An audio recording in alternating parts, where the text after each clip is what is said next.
والصلاة والسلام على أشرف الأنبياء والمرسلين أما بعد فقد قال الله تبارك وتعالى في القرآن المجيد والفرقان الحميد إنا نحن نزلنا الذكر وإنا له لحافظون وقال النبي صلى الله عليه وسلم رحمه الله امرأ سمع مني حديثا فحفظه. حضرات، اہل حدیث ایک تحریک ہے جس کے پیش نظر قول و عمل کے ذریعے اسلام کی صحیح ترجمانی کرنا ہے، جس کا نصب العین اطیعوا اللہ و اطیعوا الرسول کی دعوت ہے، اور یہ جماعت اس وقت سے قائم ہے جب سے رسول اللہ صلی اللہ علیہ وسلم کی احادیث ہیں. اسی میدان میں یہ محافظین حدیث کی تحریک رسول اللہ صلی اللہ علیہ وسلم کے اس فرمان کا پورا مصداق ہے کہ لا تزال طائفۃ من امتی ظاہرین علی الحق. حضرات، جب ہم عہد نبی میں حفاظت حدیث میں علماء اہل حدیث کے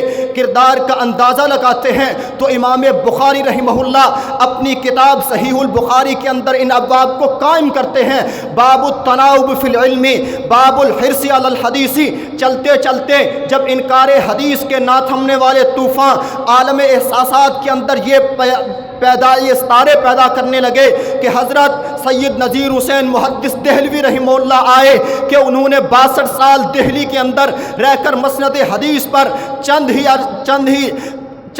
کچھ ہی عرصے کے اندر ایسے علماء اہل حدیث پیدا کیے. ان تلامذہ نے پورے ملک میں پھیل کر حفاظت حدیث کو اپنی ذمہ داری سمجھ کر کتاب و سنت کی ترقی کے لیے اپنی زندگیاں کھپا دی، جن میں سے حافظ عبد المنان وزیر آبادی، حافظ عبداللہ غازی پوری اور بشیر شہسوانی قابل فخر ہیں. اسی صف کے سپاہی مناظر اسلام، فاتح قادیان و فاتح جمیع مذاہب باطلہ حافظ ثناء اللہ امرتسری رحمہ اللہ بھی ہیں، جنہوں نے ہر میدان کے اندر حدیث کی حفاظت کا کام کیا ہے اور وہ طریق قائم کیا ہے. مولانا کے دور میں جن غیر اسلامی مذاہب نے حدیث کو نشانہ بنایا ان میں خصوصاً 3 بڑے مذہب ہیں. نصارہ ان کے حملوں کے جواب میں 9 کتابیں لکھی، قادیانی امت ان کے حملوں کے جواب میں 40 کتابیں لکھی، آریہ سماج ان کے حملوں کے جواب میں 50 کتابیں لکھ کے اہل حدیثوں کی خدمات حفاظت حدیث کے اندر قائم کی. یہ کارواں چلتا چلتا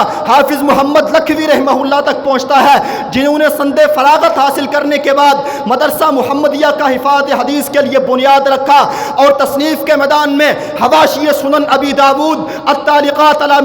مشکات المصابیح تصنیف کی. اور اسی کارواں کے سرخیل نواب صدیق الحسن خان بھی ہیں، جن کا کردار حفاظت حدیث میں ایک سنہری باب ہے. حفاظت حدیث میں کتب احادیث پر آپ کی کتابوں کی تعداد 50 ہے، جن میں سے 18 عربی، 19 فارسی اور 13 اردو میں تصنیف کی. اسی کارواں کے سرخیل حافظ محمد گوندلوی رحمہ اللہ بھی ہیں، جنہوں نے حفاظت حدیث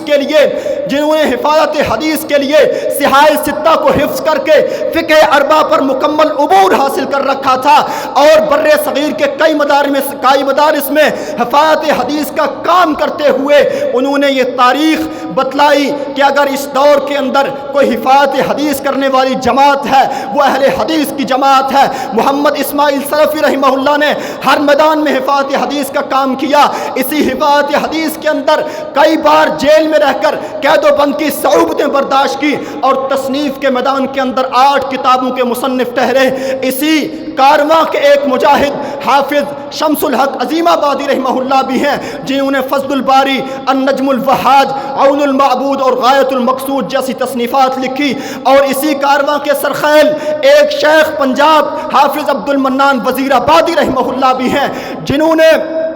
20 سال کی عمر میں مسند حدیث میں بیٹھ کر دوران طالب علمی کئی مناظرے احادیث رفع الیدین کی حفاظت میں جیتے. اور چلتے چلتے تدریس حدیث کے سلسلے میں آپ رحمہ اللہ کی جو خدمات ہیں وہ آسمان کی آنکھوں نے دیکھا. اسی کارواں کے سرخیل حافظ محمد لکھوی رحمہ اللہ کے ساتھ ساتھ امام البانی،